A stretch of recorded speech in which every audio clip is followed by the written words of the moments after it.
Recently अगस्त 2020 में पाकिस्तान के जो आर्मी चीफ हैं जनरल बाजवा, ये गए सऊदी अरेबिया में to improve the relation between Pakistan and Saudi Arabia.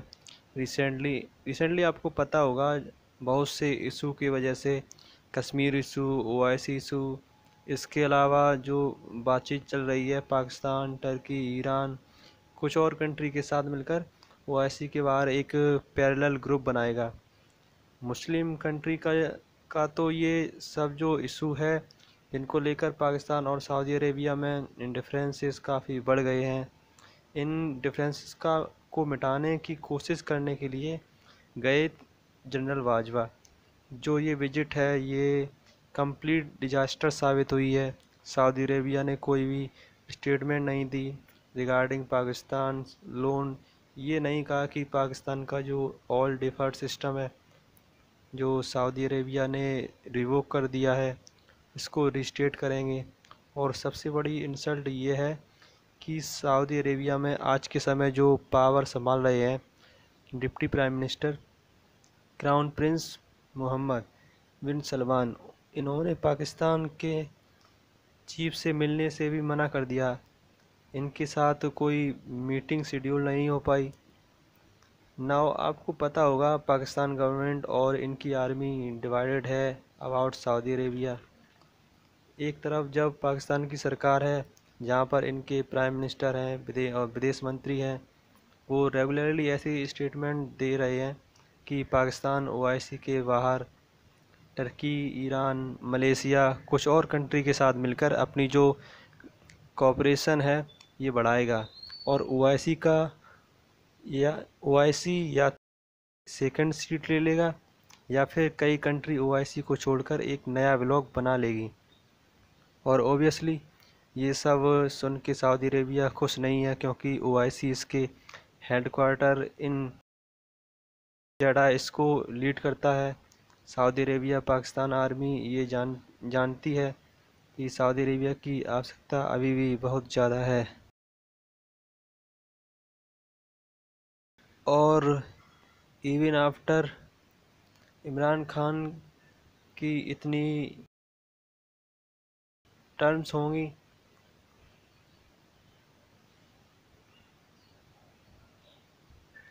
और even after Imran Khan government and Imran Khan की कितनी टर्म्स होंगी, एक टर्म्स, दो टर्म्स, मगर पाकिस्तान की जो आर्मी है ये बहुत ही लंबे समय से 50 साल तक पाकिस्तान का मैन पावर सेंटर रहने वाली है। तो इन्हें पता है लॉन्ग टर्म में सऊदी अरेबिया पाकिस्तान के लिए बहुत इम्पोर्टेंट है। ऑलरेडी अगर आप देखो पाकिस्तान के जो करेंसी रिज़र्व हैं, ये बहुत ये इस वक्त हैं सिर्फ $11 बिलियन के आसपास।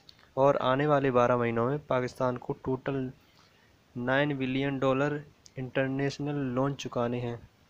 क्योंकि आप अगर पिछले 2 साल में देखो तो पाकिस्तान की सरकार ने टोटल $29.2 बिलियन लोन लिया है from a variety of country and financial institutions. यहाँ पर आप देख पाओगे, ये पाकिस्तान का न्यूज़पेपर है द एक्सप्रेस ट्रिब्यून। अगर हम बात इसी फाइनेंशियल ईयर की बात करें तो इसी फाइनेंशियल ईयर में पाकिस्तान की गवर्नमेंट ने $13 बिलियन का उधार ले लिया है। और पाकिस्तान की इकॉनमी ये सस्टेन कर नहीं पाएगी, क्योंकि जब आप बहुत सारा लोन लेते हो तो आपको डेब्ट सर्विसिंग करनी होती है, मतलब आपको उसका इंटरेस्ट देना होता है।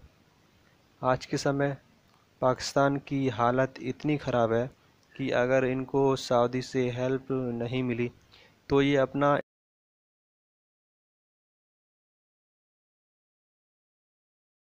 इंटरेस्ट भी ये पे नहीं कर पाएंगे। तो ये सब रियलिटी पाकिस्तान की आर्मी चीफ समझती है, और इसलिए ये गए सऊदी अरेबिया। इनकी कोशिश यहाँ पर ये थी कि जो ऑयल का पेमेंट सिस्टम है, मतलब कि सऊदी अरेबिया ने पाकिस्तान को ये कहा था 2018 में कि आप हमसे ऑयल परचेज़ कर लो, ऑयल की जो पेमेंट है ये आराम से काफ़ी लंबे समय पे करते रहना, और इसमें आपका इंटरेस्ट भी ना के बराबर लगेगा। तो टोटल पाकिस्तान को 3 से 2 बिलियन डॉलर का ऑयल डेफर्ड सिस्टम प्रोवाइड किया था, और इन सब के अलावा 3 बिलियन डॉलर्स पार्क किए थे पाकिस्तान बैंक में एट वेरी लो इंटरेस्ट। अब इसमें से सऊदी अरेबिया ने 1 बिलियन डॉलर वापस ले चुका है इस लोन में से, और जो ऑयल डेफर्ड पेमेंट है ये भी एंड कर दी जा चुकी है। सो पाकिस्तान की आर्मी चीफ की कोशिश ये थी कि जो भी ये डैमेज हुआ है ये रिवर्स हो जाए, लेकिन हमको ये मालूम पड़ रहा है कि सऊदी अरेबिया पाकिस्तान से किस हद तक नाराज़ है और दोनों कंट्री के रिलेशन किस हद तक ख़राब हो चुके हैं।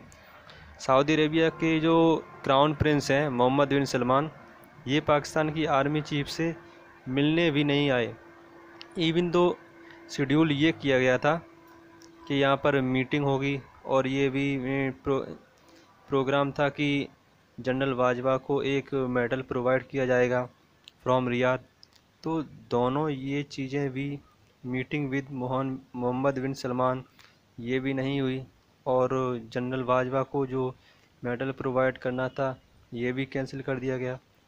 This is huge disaster for Pakistan.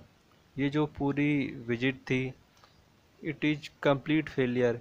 इसका मतलब देखिए ये है कि most probably Saudi Arabia and near future बाकी के जो बचे हुए हैं 2 बिलियन डॉलर पार्क कर रखे हैं पाकिस्तान के बैंक में, ये भी वापस मांगेंगे, और काफ़ी लंबे समय तक, एटलीस्ट आने वाले 5 से 6 साल तक सऊदी अरेबिया और पाकिस्तान के रिलेशन ख़राब रहने वाले हैं, अनलेस पाकिस्तान यहाँ पर ऑफ़र करता है कि वो अपनी आर्मी भेजेगी टू सऊदी अरेबिया, या फिर बढ़ चढ़ के सऊदी अरेबिया की जो डिमांड्स हैं ओआईसी को लेकर, टर्की, ईरान को लेकर, वहाँ पे पाकिस्तान सपोर्ट नहीं करता, तो मोस्ट प्रोबेबली पाकिस्तान और सऊदी अरेबिया के रिलेशन आने वाले समय में ख़राब ही होते रहेंगे।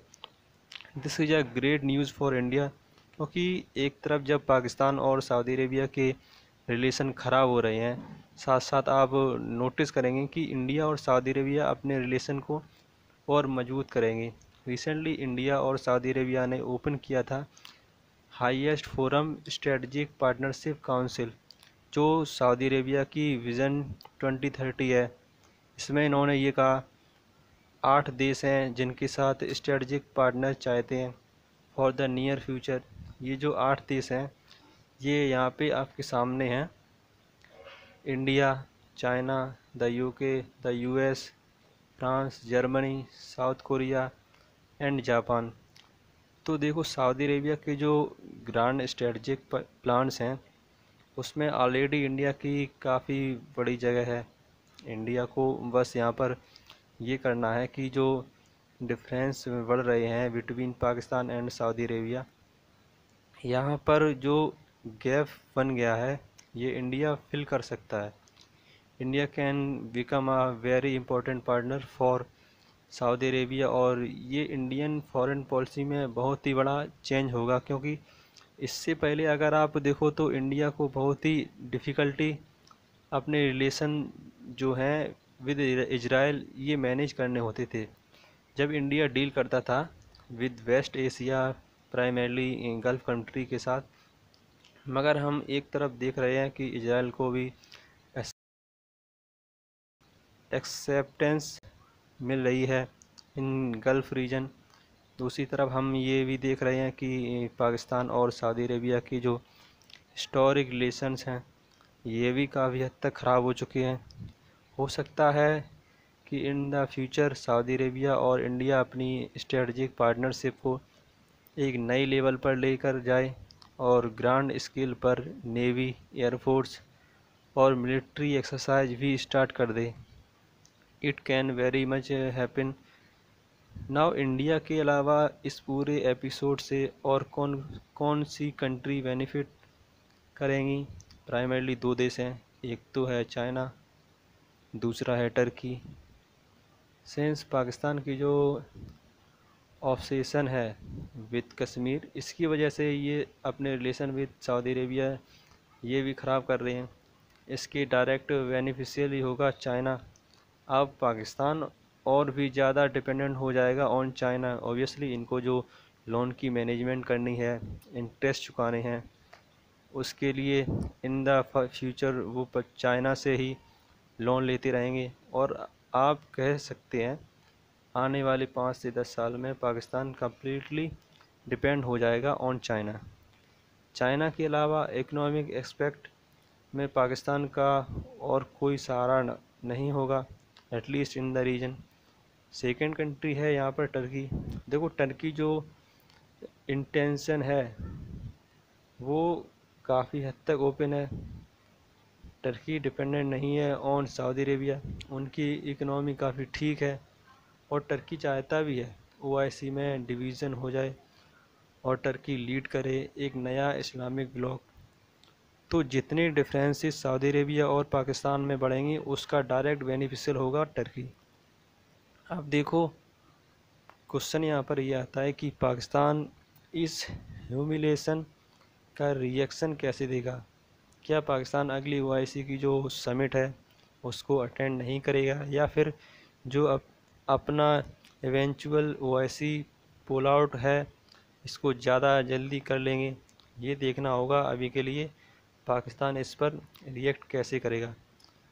सो ये है एंड इस वीडियो का। So thank you.